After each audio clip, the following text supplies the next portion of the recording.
In the 8th year of our marriage, photos of my husband, Nathan, and his first love traveling through Europe went viral online. His first love even posted a high profile caption, "Forever in love," a story with no end. I liked the post from my main account, then turned around and publicly posted my and Nathan's marriage certificate on Instagram. Nathan called to confront me after he had vented his anger. I said calmly, "As you wish. Let's get a divorce." When Nathan called, I had just finished packing up all my things from our villa. It's almost funny. We had been married for 8 years, but aside from the perfunctory gifts he gave me each year, I had very few possessions of my own. It's true. Ever since I had a falling out with my family over him, he had kept me at home under the guise of being a good wife and mother. At first, he had given me his supplementary card, but later, he started to find fault with me in every way. From my inability to analyze the company's situation to my lack of Chloe's carefree spirit. And so, the card was taken back. When I answered the phone, his dark voice filled my ear. I could faintly hear Chloe's sobs in the background. I glanced at the time. It must be midnight in Europe. It was hard not to read into that. "Isla, what is the meaning of this? Do you have any idea what kind of online abuse Chloe is getting because of you?" The last shred of hope in my heart was completely crushed. He wouldn't remember that today was our wedding anniversary. In the past, I would have done everything I could to maintain a peaceful facade. When Chloe had done things like this before, I hadn't even needed him to explain to our friends and relatives. I had already come up with an excuse for them before they even returned. But this time, I didn't want to make excuses for them anymore. Apologize to Chloe right now, and post online that it was all fake. Then I can still forgive you. Hearing his imperious tone, my heart still ached. Seeing my silence, he softened his tone, but it was still laced with an undeniable command. "Isla, Chloe was just in a bad mood. We grew up together. You know that. I can't just leave her alone." In the past, hearing this would have sent me into a huge fight with him. For one simple reason. Chloe had a boyfriend. It was just that her boyfriend wasn't from a prominent family like theirs, so she never acknowledged him in front of Nathan. Now, hearing him say this, I felt a rare sense of calm. Yes, I know. Even though she has a boyfriend, she still needs your company. There was a moment of silence on the other end. Then, his cold voice came through. I didn't want to listen to his self-righteous lectures and threats. I cut him off. "So, as you wish. Let's get a divorce." The other end was quiet for a few seconds. Then, the man's cold voice came. "Are you sure you want to divorce me?" "A divorce? I'm not joking." A sneer came from his end. He clearly didn't believe that I, the wife who had been waiting for him to come back to me for so long, would be the one to suggest a divorce. "I didn't think you knew how to play hard to get. But I'm not falling for it. Since you brought it up, then we'll get a divorce. Just don't regret it." As he hung up, I stared at the dark screen, lost in thought. Then, his mother's call came in. "Oh, Isla, how could you do this? That little girl, Chloe, she just admires our Nathan so much. She's so young, just an innocent child. She's been spoiled by her family and doesn't know any better. That's why she did this. But even if she's a little willful, as her older sister, how could you slap her in the face like that? You should delete the post, and then come back to the old house with Nathan and some gifts. Apologize to her, and then post a statement online or something. She won't make things difficult for you, and this will all blow over." I almost laughed at her words. When Nathan and I first got engaged, his mother had treated me like the apple of her eye. If my tea was even slightly cool, she would rush to replace it. But now, she could so easily expect me to swallow all my grievances. Do people's hearts change so easily? Not necessarily. "Mrs. Auntie, Nathan and I are getting a divorce soon." I only spoke the truth. I don't think there's anything I need to apologize for. And I don't know why Chloe calls me sister. In this day and age, I don't think polygamy is in fashion. With that, I hung up and blocked her number. I stared at my phone. It still wasn't enough. The online scandal caused a huge uproar. Even though Nathan and Chloe used their family's influence to suppress it, the effect was minimal. This also cut their European trip short. After getting the news from a mutual friend, I called him. He took a long time to answer. "Have you learned your lesson? Now come back and apologize to Chloe." I found it laughable and ignored his arrogance. Tomorrow at 9, at the Civil Affairs Bureau. A sneer came from his end. I have to go with Chloe to her family's house tomorrow to clean up the mess you made. I don't have time. Even though I had given up on him, his attitude, as if I should naturally make way for Chloe, still made my chest tighten. As you wish. I'll wait until 10. If you don't come, I'll file for divorce. I hope you really have the guts to get a divorce. Don't come crying back to me. He quickly hung up, listening to the dial tone. I felt a daze come over me. In the beginning, our life together had been sweet.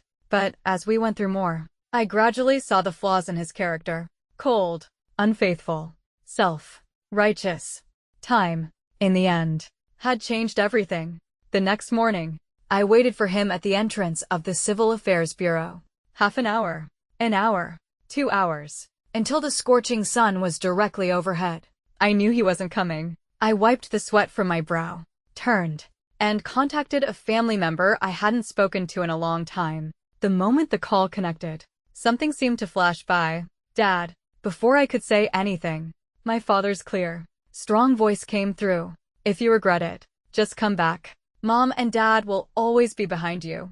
Come home for dinner tonight. I'll have the cook make your favorite sweet and sour pork ribs. At his words, a sourness rose in my nose. I rubbed it and said in a muffled voice, Dad, can you find me a good divorce lawyer?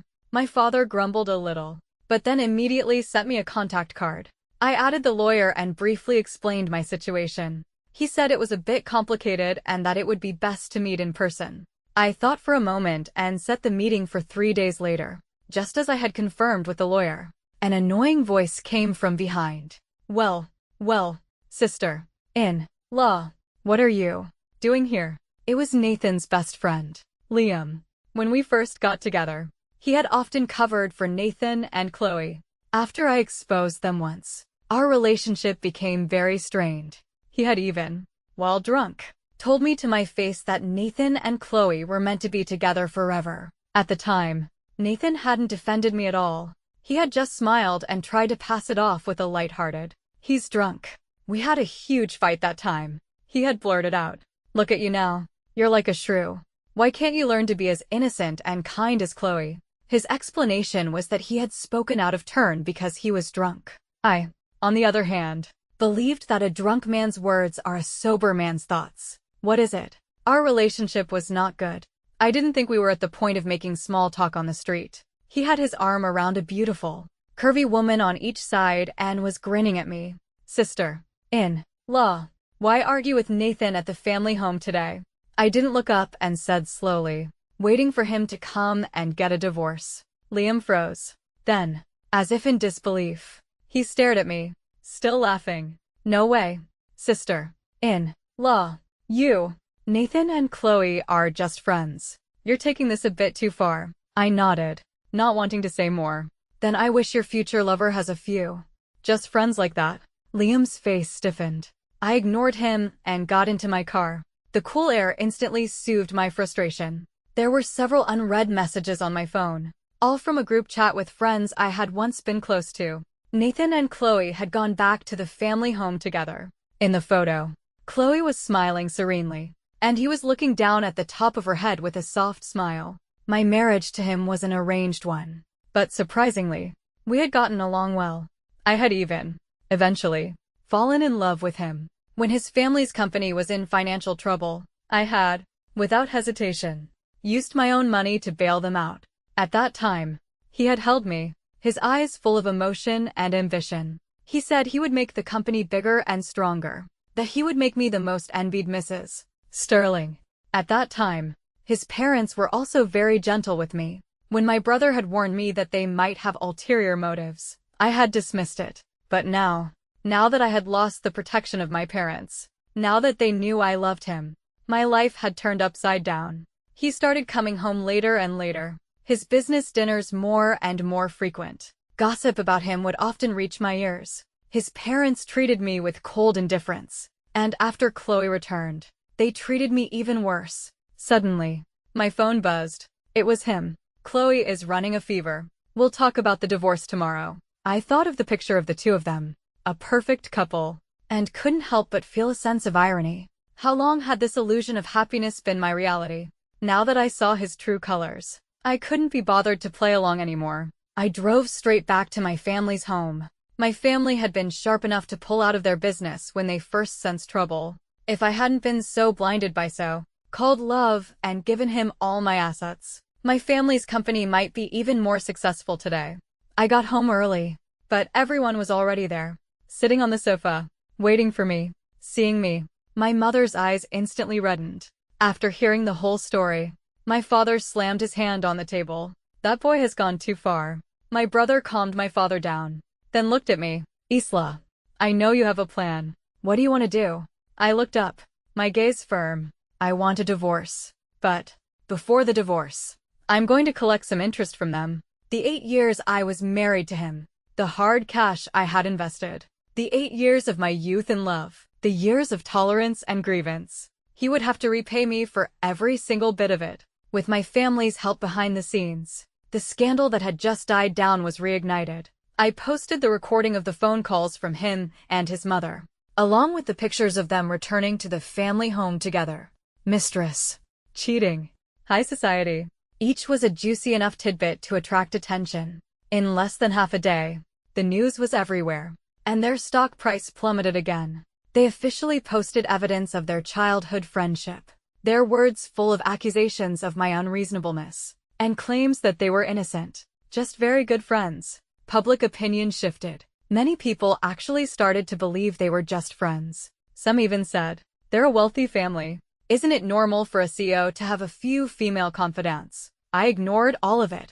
I blocked all of his family and friends and just waited for the lawyer to draft the papers and officially divorce him.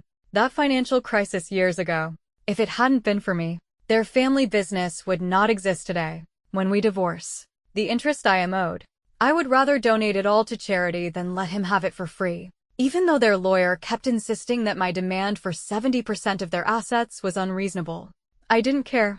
That afternoon, in the small group chat with our mutual friends, I saw a picture of him and Chloe walking on the beach. They seemed completely unaffected by the public opinion. They were even wearing matching couples rings. I had to admire their resilience. All my hesitation and wavering vanished in an instant.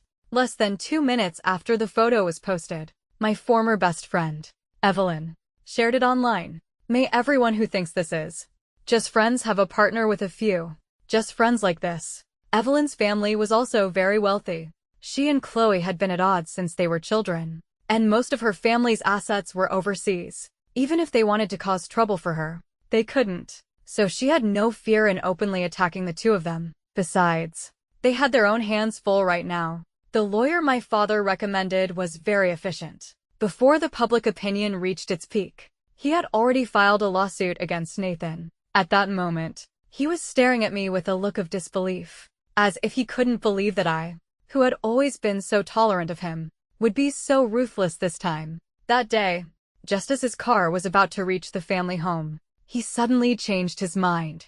To the villa. The villa was our marital home, but later, he had rarely come back.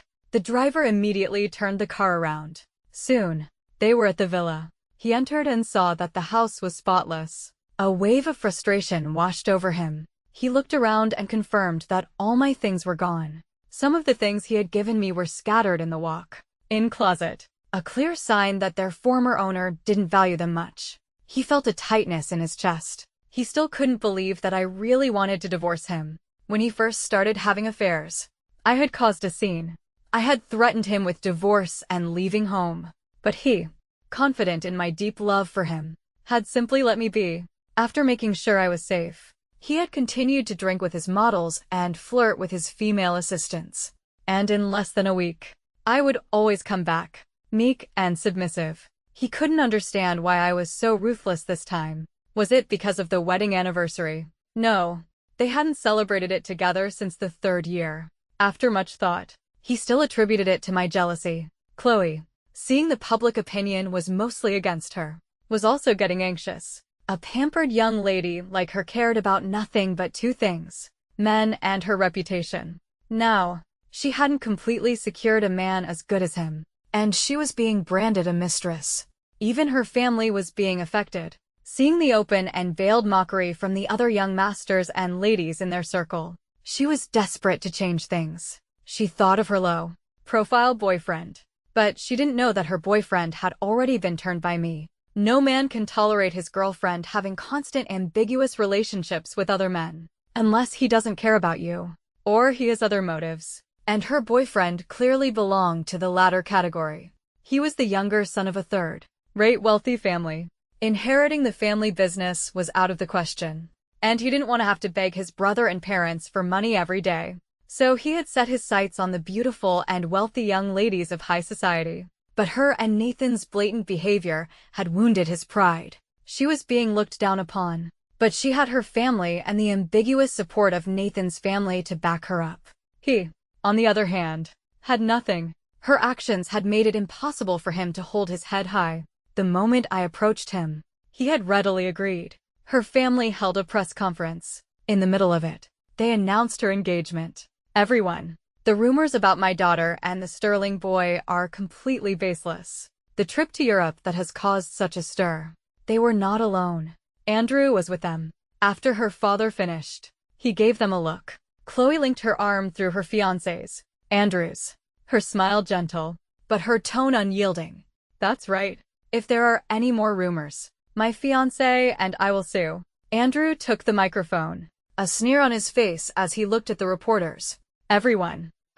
Andrew, cannot accept a fiancé who is so indecent and full of lies. The room fell silent, then erupted in whispers. Chloe's face turned ashen. She stared at him in disbelief. Everything that has been said online is true. Andrew was prepared. He waved his hand, and the large screen behind him began to play a loop of evidence. Before my fiancé went to Europe, my pitiful fiancée told me that she had had a fight with her family and needed to go on a trip alone to clear her head. She specifically told me not to go with her. The crowd was in an uproar.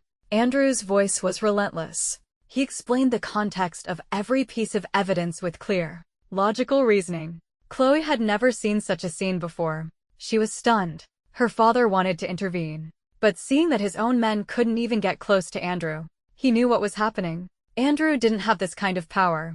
The only one who did, and who had a motive to ruin Chloe's reputation, was that girl from the Thorne family. This little drama didn't affect me and Nathan at all. Chloe had told him about her plan. Now, he was standing tall, waiting for her side to succeed, with new evidence. Even if we still got a divorce, I wouldn't be able to get much of their assets. When the time was right, Nathan's lawyer stood up calmly. We have new evidence. After getting permission, he publicly played the video of her family's press conference. After the video played, his face changed. He tried to get up and stop it, but was held back by the people around him. In the end, he could only glare at me, his eyes burning holes in me. After the evidence was presented, I submitted the proof of how I had bailed them out when their company was in crisis. Soon, the verdict was announced, just as I had expected. Before leaving the courthouse, he confronted me, his expression dark. Isla, you did this on purpose.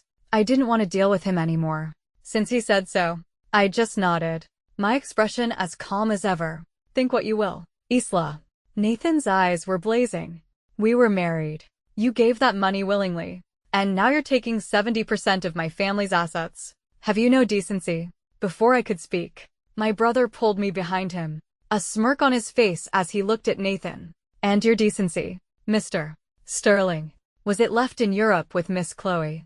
The sound of camera flashes filled the air, effectively silencing the words on his lips. His family's reputation was already in tatters. He couldn't afford to cause any more trouble, but it seemed even the heavens were against him. Before I even got back to my family's home, the internet was flooded with mockery of him and Chloe, especially him. The words he had said at the courthouse had been recorded. Many people who had thought I was being too extreme suddenly realized that without me, his family's business would have long since ceased to exist. This only intensified the mockery. From a man who cheated on his wife with his first love to a freeloader who didn't deserve his success, a giant net of public opinion was closing in on him. He had been acting like a madman lately, not only lurking around my family's villa but also constantly changing his number to send me messages and call me. After declining the 20th call, I had the butler shoo him away and put up a sign at the gate. Nathan and dogs not allowed. After being cooped up at home for so long, I went out shopping with Evelyn. The scandal. With the help of my family and another wealthy family who had always been at odds with theirs, was still a hot topic even after more than 10 days. After shopping, he was at the gate again, like a piece of gum I couldn't get rid of. Just as I got to the gate, a clap of thunder sounded, and a downpour began. I looked up at the sky and told the housekeeper, "Bring it in. It's so pitiful in the rain." A flicker of light appeared in his eyes. He knew all of this was just an act, that I still loved him. He was about to move when he saw the housekeeper come out from the bushes with a small, yellow and white puppy. Realizing no one from the house was going to pay him any attention, his face turned black. The rain streamed down his hair. In a matter of moments, he was soaked to the bone. Just as he was about to leave, an umbrella appeared over his head. He turned, expecting to see my face full of pity and remorse. He was already planning how to manipulate me, but instead, he saw Chloe in a white dress. "Chloe, what are you doing here?" His voice was stiff. In front of her, he had always been the one in control, and she had been happy to please him. He had never been so pathetic. At this thought, he glared at me, who was inside, playing with the puppy. Her smile was gentle, but her eyes were visibly shattered. "I heard you were here. I was worried, with the rain so heavy. If..." She paused, then lowered her head, her voice muffled. "The rain is so heavy. Why didn't you have an umbrella? If you get sick, what will we do?" His heart softened for a moment, but then a thought came to him. He grabbed her arm. "Who told you I was here?" The sad expression on her face froze. She had thought he would be moved by her thoughtfulness and gentleness. She never thought, but she still said, "It was Liam and Evelyn. They were talking about it in the group chat." He gritted his teeth. Evelyn again. She had come back with me and, upon seeing his pathetic persistence, had immediately shared it with her girlfriends. And Liam had even publicly tagged me in the group chat, saying some nonsense like, "A prodigal son's return is more precious than gold. Sister-in-law, just forgive him." I sneered at his words. I took my phone from the sofa, went upstairs, and, from the second floor, took a few pictures of the two of them, putting on their little show of devoted love. At my gate, I sent the pictures to the group chat. The chat instantly fell silent. Even Liam, who had just been singing his praises, was red-faced. He couldn't help but feel a little resentful. He was here, trying to help him, and he was over there, putting on a show of affection with Chloe at my gate. They may have no shame, but he did. After this incident, he hadn't been around for a few days. His family's business was in trouble. When I left, I hadn't taken any of their shares, just the equivalent amount in cash. We had both signed a prenuptial agreement, but there was no denying that in 8 years, he had made the company much more successful. The amount I received was much more than what I had initially invested. The money had just reached my account when their company was hit with another financial crisis. His father and he were like ants on a hot pan, but his mother seemed to have set her sights on Chloe. At the time, I had been blinded by him, wanting a future with him, so I had filled the gap in their finances all at once. His mother, having tasted the benefits, was now openly and secretly hinting for Chloe to do the same. Chloe was clinging to him, partly for his looks, but mostly because he was the heir to the family, the powerful Mr.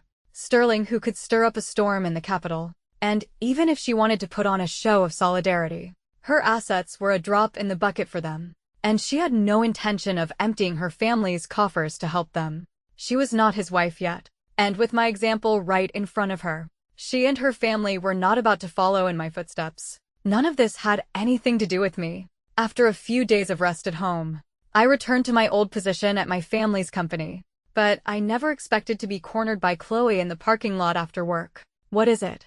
I frowned, looking at her, with dark circles under her eyes. She looked haggard, her eyes no longer clear. "Isla," she said, her voice hoarse. "Why?"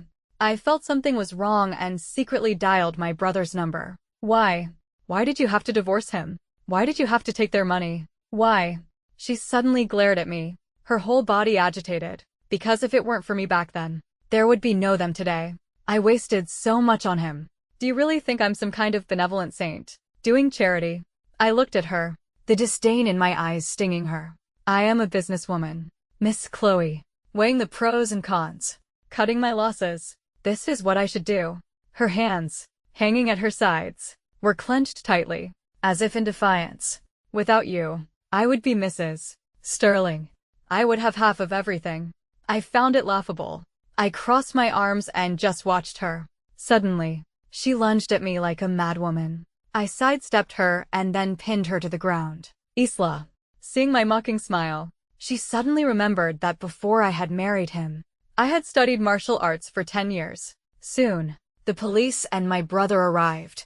When the news that the police had been to my family's company and that I had been taken away with them reached them, he was also unsettled. He actually, without verifying the facts, leaked the story to the press. It had been less than a month since the previous incident. Most of the netizens still remembered it. After some discussion, the official news finally came out. When the truth was revealed, the online opinions were divided, but he understood that she didn't really love him. She just wanted to climb the social ladder. Weighing the pros and cons, he once again put on the act of a repentant man and came to me, seeking reconciliation. But before he could do much, the wealthy families who had always been at odds with his began to jointly carve up his company. He was already overwhelmed. By the time his company officially declared bankruptcy, I had already mastered the market and had thrown myself back into my family's business. My future will be better.